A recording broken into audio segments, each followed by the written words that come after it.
So hello and welcome to our roundtable. This is, in fact, a very curious roundtable because we are going to do it digitally. It is lockdown after all. Today we are going to be discussing a debate that's doing the rounds everywhere: the life versus livelihood debate. Yes, there is a lockdown, there is a pandemic, and we need to take precautions. But at the same time, will more lives be lost because of the cure than the disease itself? Is the cure too harsh? How do we begin, venturing out? How do we stop the lockdown? Will there be a graded response? All kinds of theories are doing the rounds, but how critical is the case is something that I'm going to be discussing with my panelists today. Joining me is Pranjal Sharma. He's an economist, he's a former editor, and he's also the author of Kranti Nation and India Automated. So welcome, Pranjal. We also have Mr. Didar Singh. He is the former Secretary of Government of India. He's also ex-Secretary General of FICCI, and he's the author of several books, 5 or 6 books, I think, Mr. Singh. And you're also an expert on migrant issues. So I'm going to be, roping you in on that one. Dheeraj Nair, he was formerly with the Niti Aayog. He's now the chief economist at Vedanta Resources. He's also written a book on Modi and the markets. So no time like this, Dheeraj, then to discuss that issue. And Jangbir Singh, he is the director at Celebi Airport Services India. His firm ground handles 7 airports in India, including the cargo terminal at the Delhi airport. And in fact, he's got a lot of anecdotes as to how we handle the pandemic because he's been there since day one, literally. So, Mr. Singh, Mr. Dayar Singh, I'm going to begin with you. How critical is the issue really, is the situation as you see it in terms of the economics? How soon do we need to get out? Before you talk in terms of when are we going to get out, I think it's important to first say what is it that we are trying to at both a global level as well as a national level. It was a very interesting little piece I saw this morning on LinkedIn, which said we are all human beings, not human doings. That's basically what it's trying to say. It's trying to say we're human beings, not human doings. It's basically trying to say that human life is priority number one. And I think that is what we've all tried to do across South Asia. If you have a situation where today we're doing better than Europe in terms of handling the pandemic, it's only because we have all the governments in South Asia have focused on human beings. They've focused on life.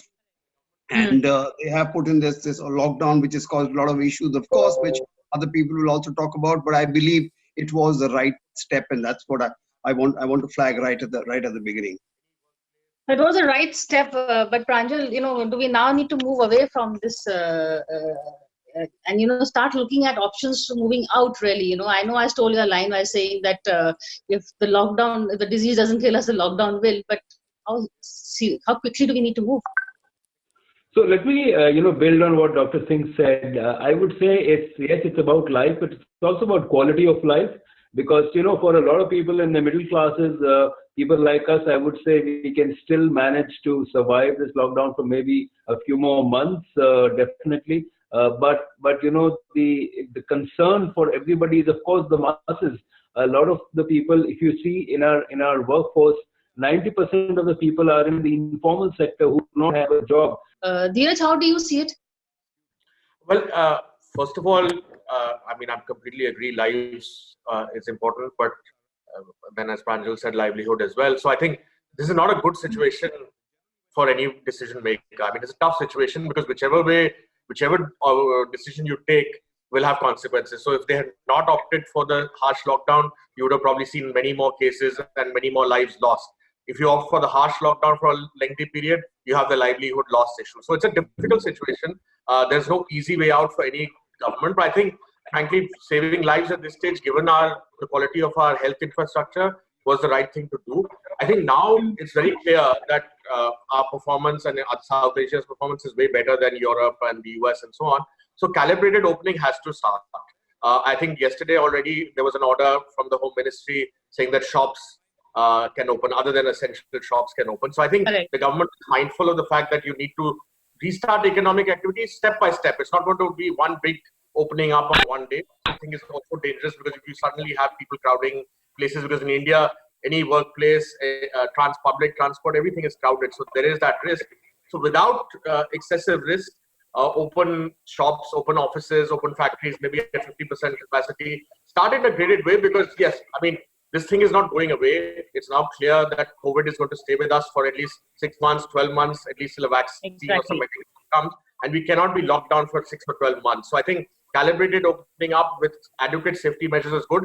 And for whatever reason, whether it's a lockdown, whether it's our biology, whether it's our climate, we seem to have done better than the rest, and we must take advantage of it. Janveer, your first thoughts on opening up and how critical is the situation? Priya, my opinion, it totally is with your panel, but however I look at it slightly from a skewed point, this is a cataclysmic event. This is not a recession or a depression. All economies are run primarily by consumption.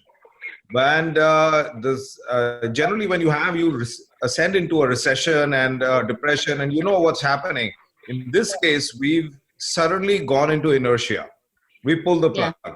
And the key behind it being bhu kya bimari, and that's the next question which is going to come across to us. So I think we are walking a minefield, and we don't know where it is. So on one side, we have we have a pandemic, and we really don't know how this is going to take. There's chatter about this is going to subside, which would be best case scenario, vaccines, maybe a potential treatment line. Then what about mutation, second wave? Nobody wants to address that. That's really scary. So it's a minefield out there. At the same time, if you're out of vocation, India is a poor country, and people depend on day-to-day sustenance. The government cannot give, $600 a week like it's done out in the West. So what is that point which balances the two? Anybody's guess is as good as any professional's. At no point of time, I think we can say, no, I think this is the appropriate balance between disease and, vocation. That's, I believe we are in a minefield. Okay, in fact, that is my problem. And I want to just quickly bring in Pranjal again if his audio is fixed. Because Pranjal, I don't know whether you heard me, we lost your audio in the last of your opening statements. What my problem with what Janveer says is that there is no panacea for this, yes, but we have to take a risk. Dheeraj said shops have opened up, the order has gone, but a lot of state governments are hesitant to open the shops. So somebody has to bite that bullet and take the first step, don't they, Pranjal? Absolutely, Priya. The problem is very simple. It's about, in single word, it's about income, both income for individuals as well as incomes for the government. Now, I think the sensible way would be to make sure that everybody gets an income. Use the money that is generated, whether from taxes and other things, to medical services, making sure that whoever gets infected is taken care of. Now, saying we'll stop everybody and not, just prevent people from getting infected is going to be a problem, because every single sector in the country is now asking for a government bailout. If the tax revenues are falling, will the government have the money to bail out? So I think income needs to be the pivot around which policy needs to be decided. Wow. Mr. Singh, taking up from what Pranjal has said also, and when we talk about income, then I want to talk about a topic that is one of the expertise, the migrant laborers. They have no income. So what do we do there? And there are no jobs. There are two Mr. Singhs on this panel, but still I'll respond first. Sorry. Yeah, you've raised a very important issue. You've also raised this, the topic itself. You're talking about life versus livelihoods. In many ways, so there are experts who are talking about this being India's Sophie's moment. I don't believe it is, but people are talking about it. People are saying that it's a question of either life or livelihood. I don't think it is a question like that. I think it's all of them have to be together looked at. And if you look at the migrant labor, you see, what is it that was attempted to be done? When you said that you'll close all the borders to the state governments, yes, it created a major problem for migrant labor. And the same thing has happened in the Gulf, and the same thing has happened in many other countries around the world. But the idea was that these people can actually carry the virus. Now, if you have a lockdown, what are you trying to do? You're trying to break the continuous wheel that is there in this way this pandemic actually spread. You're trying to break it. And for that, you have the very concept of the 40-day lockdown that you talked about, the quarantine. The word quarantine comes from quarantino, which is 40-day lockdown. Now that is the kind of weapon, or in fact, it's the only weapon. And when you talk of lockdown, let's remember one thing. This was the least of the negative things to be done, the least disruptive of the negative things. You could have attempted like Italy or UK did. You could have attempted for herd immunity, but that's not possible in a country like India, because if you're talking about herd immunity, you're talking about 70% of the people minimum. In other words, you're talking about 700 to 800 million people to be infected before the other 400 are not infected. Now, this is almost impossible in India in terms of our testing, in terms of our facilities, in terms of being able to do this herd immunity concept. So you had only the option of managing through this lockdown. That was a first and only, it was a very bad option, but it was the only option available. And now you're slowly, and I agree entirely with what Dheeraj is saying, that you have to have now a staged release or a stage opening up of the economy, which is important for livelihoods. And talking finally of migrants, you've raised a very important point. Yes, migrants have had a major problem in India, but remember one very, very good thing which has happened because of it. The largest amount of feeding of migrants and looking after migrants has been done by NGOs, even more than government. This is phenomenal. This shows that the people of India as a community are willing to do. I mean, the kind of stuff that Gurudwaras did across the country, the kind of stuff that individual NGOs have done. They've actually have helplines available for all migrants around the country, not just in Delhi or Bombay, but in all small towns. It's a wonderful thing which has happened, and I hope that this will teach us for the future that the Indian community is there and willing to take on these kind of issues. That's one good lesson. If I may come in. Jangveer, come in, then I'll get Dheeraj in. Yeah, so what I wanted to add, I totally agree with the other Mr. Singh. However, we have to look at one critical point here. The fact is, this stop down of migrant labor was the only way to stop our country, and the source of this problem being that this particular disease is an import, and this is one of the rare times when you will see an epidemic going primarily from the haves to the have-nots. Most of this came in through aviation, the source point being. That means people who could afford air travel.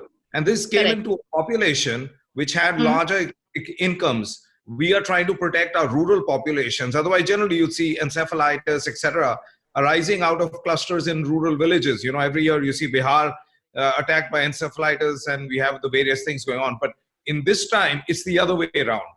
And I can't imagine any other way this could have been prevented to infecting our rural population. Except by lockdown. But Dheeraj, having said that, I'll tell you what is another fear that I'm hearing on WhatsApp groups and everything is what businesses are fearing. Not just small, but even big businesses are worried. We've seen people shutting up. We got that memo from Franklin Templeton talk about mutual funds are in trouble.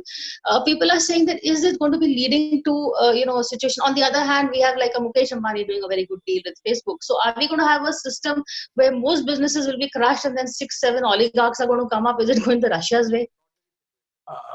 I hope not. I certainly hope not. But we have to realize that this is an extraordinary situation because very few events in history lead to complete stop in economic activity for 5 or 6 weeks. So whether it's a small business or large business, maybe because we are all on Zoom, the telecom sector is doing well because data usage has gone up. So there may be 1 or 2 sectors, commerce will be doing okay, but the rest of the economy is suffering. It's getting no revenues at all, whether it's big firms, small firms.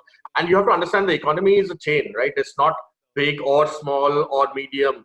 They're all together because one feeds off the other and there's multiplier effects. So I think this halt in economic activity is not sustainable beyond 5 or 6 weeks. 40 days, because otherwise you will start seeing, and other parts of the world, Mr. Jangveer Singh is an aviation man.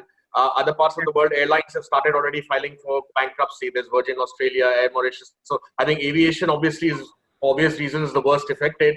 But the longer this continues, the more you'll see firms folding up. I don't want to see a situation where firms fold up because of the pandemic. So I think the government has come up with a number of measures, liquidity measures in particular. I think liquidity is very important in situations like this. But I think the government should do more, particularly if the lockdown is going to continue or it's only going to be a staggering opening of the economy. The government must do whatever is necessary to make sure that small or large firms don't fail because of the pandemic. There may be some bad businesses out there which need to fold up for other reasons. But no good firm should go down because they could not get liquidity or they did not have enough revenue in these circumstances. I think government has to be very mindful of that, because once those firms are destroyed and the employment is destroyed, getting it back will take a lot longer. So I think while we continue with the lockdown and staggered opening, the government must come out in a bigger way. I've already said this, it's a controversial view, but a lot of people are coming around to it. If it's necessary, the government must print money, as in the RBI must monetize part of the deficit. Because this is an extraordinary situation. This is not a normal recession. This is not a normal depression. This is a once in a century event. And the government must make sure that the economy doesn't suffer more than it has to. But India is in a better place, Priya, because if you look at the global growth forecast by IMF, global growth is going to be in negative numbers. -3 is what IMF said, but India is 1.9% for this year. But of course, these numbers will change with every few weeks of lockdown. But the interesting thing is that there is a very sharp V-shaped recovery, which has been predicted as well, which is a 7.4% growth for the next fiscal year. Now, of course, all that depends on how we react and how soon the economy opens. So I think it's important to get as many engines of the economy going as fast as possible while taking care of the people who may be affected. And therefore, I think reinventing and reigniting the cycle of income is absolutely essential, because sooner or later, everybody will run out of money. Of course, printing money is an option, but that cannot sustain for too long either. Okay, Jagbir, I know Mr. Didar wants to comment, but Jagbir also, I'll bring Jagbir in first. Am I reading, panicking too much after Franklin Templeton's email, or, the fact that you're seeing businesses, are we going to see them going under rather than, or just depending on government bailouts? I agree to a certain extent that there will be a V-shaped recovery, but the shape of that V is entirely different. I believe by pulling out consumption completely and being in inertia, the shape of the economy and with the kind of economy we're going to have henceforth is going to take a different aim. So if we open up tomorrow, it's not that we go back to work and the dynamics and the momentum we have is going to be the same. It's going to take a long time for us to come back online. And in that period, whatever is going to get wiped out, we don't know. So I believe that is my opinion, that the time for all those startups which were running on market capitalization and they had a burn rate, I think that's come to an end. And if you're not really making money and you're not being frugal, I think we're going to see it again. I can talk a little more on aviation, where we are at. I think the aviation industry is so cash, it burns so much money per day that an aircraft is a white elephant if it's on the ground. So the only way you can sustain an aircraft is if it's in the air. Now we have airports and the runways are full with planes. Boeing Airbus has 2,500 planes to deliver this year, which were probably being sold at a premium earlier, and now there's not one person who wants to take receipt of them. So I think whatever that recovery is, but I think our economy is going to change, and I believe that we might be going towards a sort of a semi-socialistic, capitalistic, a new hybrid form of economy. Government is going to be stepping in a lot of sectors. There's going to be a lot of hand-holding, but how much can each government do is very limited. Mr. Didar Singh, you wanted to come in? Yeah, I wanted to just confirm that what you, Pranjal and Jagbir, both referred to the V curve. The happy news is that all pandemics before this, Spanish flu and even your SARS and others, all pandemics that happened before this have actually ended with a V curve. In other words, you go down and then you come straight up again. Now they're talking of a U curve in the US which will be down for a long time and then only going up. But the only danger the world is talking about is the W curve. In other words, you have a V curve, you come up, and then again, when there's a second round of infections, again, you're going to go down. But having said that, I would just like to mention that I see this in 3 phases. Phase number 1 was the lockdown or the life phase, where we had to protect people. Phase number 2 will be the livelihood phase, which Dheeraj and others have talked about, how there'll be a staggered opening up of the economy. But this opening up will not be as we know it today. It will be opening up with a lot of people wearing masks and you're having construction workers whose temperature is taken before they walk in, etc., etc. That we even yesterday's order talks about opening shops only with 50% workers and everybody wearing masks. So there is a new normal that is emerging. And then you have phase 3. Phase 3 will only come after 12 months. That is when you will actually have a vaccine available, because the only solution to this issue is actually a vaccine, not even drugs to save you, because they're too expensive. But a vaccine is the only one, and that will come 12 months later. So till then, we have to look at a new normal. We have to look at the 3 phases we're going to go through, and we're going to actually have to look at how we manage this livelihood issue, which you have correctly raised in today's discussion, where migrants and all people will have to actually be brought back into the economy in some manner so that they can be able to sustain their lives. Yeah, can I? You know about my book on automation, and when it came out, it was pre-COVID, of course. But if you look at the last, now's the time for it. Yes. The focus on automation is really going to go up because everybody is now either they're working from home or they're automating basic tasks, either through process or physical automation. And that again will have a very significant impact on A, the way companies work, and B, the employment that is generated. Priya, there's also, I think every crisis is also an opportunity. And I think there is an opportunity for India in this moment, given that the fact that people, there's a backlash against China. China was already facing competitive pressures because of rising wages and so on. So a lot of manufacturing may move out of China. Japanese, Koreans all want to move out. So I'm not saying immediately, not next 3-4 months, but over the next 2-3 years, if this V-shaped recovery does happen, India can get a good upside on attracting investment from elsewhere. So I'm a bit worried when Mr. Jagmeet Singh says we're moving towards a semi-socialistic type. I think the government needs to play a role in the sense of keeping things afloat, but the government should not come back like it was pre-1991, owning large sectors of the economy. I think that will not work. I know, even I was very worried. When it is semi-socialist, that brought back a whole lot of memories of more control. Jagmeet, you started, you got everybody pretty worried over here. The human spirit is great, but at the same time, I can't foresee that we will step back. See, I firmly believe consumption is the key to it. The key to any economy, and that's where we get our momentum. The fact is, we've just brought it to a grinding halt right now. Now to get it back, airlines. Most airlines in the world, if you look at them, they are conglomerates now. If you look at Air France, KLM, it's a single conglomerate. Lufthansa, Swiss Air, Austrian so they started out as national airlines. My ability to talk about it is more devoted from the field I am coming from. So I believe that, governments are going to step in a big way in large, at least in aviation.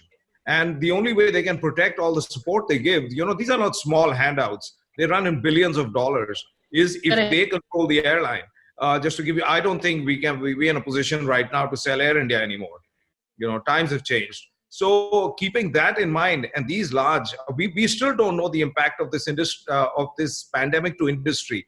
We'll only get to see it once we have a partial opening, and then the outcome once people go back to work.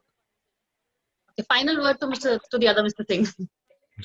Yeah, you've talked about this socialist. You talked about social economy. The reality is this is war, and at war time, governments have to step in. The private sector and the market forces cannot manage. You cannot run a war with market forces. You have to have the government step in. Yes, the war will end, but till that time, we have to learn to manage with governments. And Pranjal talked about taxation. Yeah, maybe taxation has to increase, because if you're able to, we have to manage our situation in the way the world economies are to move in developing countries with limited resources have to manage. Maybe taxation has to go up. I don't know, but that is really a situation where we have to be ready to be able to manage the livelihood opening that is so necessary for the economy. Dheeraj, government has to step in. You want to go back to your old job? Yeah, I think the best job right now, as is always, even in good times, the government job is supposed to be the most secure job. But you won't get a higher DA. The DA has been paused. I think I agree with. Good point, Pranjal. I agree with Dr. Singh. The government will play a big role in the next 6 to 12 months. All I'm saying is that after that, it shouldn't become a permanent state of affairs. That's all. Yeah. Yes, But we no, all hope. every industry is asking for a bailout, so it's crazy. If every single company in industry asks for a bailout, including media sector, the government will get stronger. And then after that, government may not want to let go. Exactly That my is the point. big worry. Might And then enter I hope that exit. instead of Globally. I hope instead of increasing more taxes, as Mr. Singh has suggested, I hope they go Dheeraj's way and print more money, because I don't think any of us can afford to pay more taxes. But I'm not an economist. I'm just a salaried employee rather. But thank you so much for this show. It's really been fascinating, and also to get important perspectives out there for a conversation, for a debate, because this is something that people are talking about privately on WhatsApp groups, on Chatter, on Twitter. So it's nice to get it out here on the open also. Thank you so much, all of you, for joining us, and hope to have you all back again soon in better circumstances. Thank you. Thank you, Priya. Thank you very much.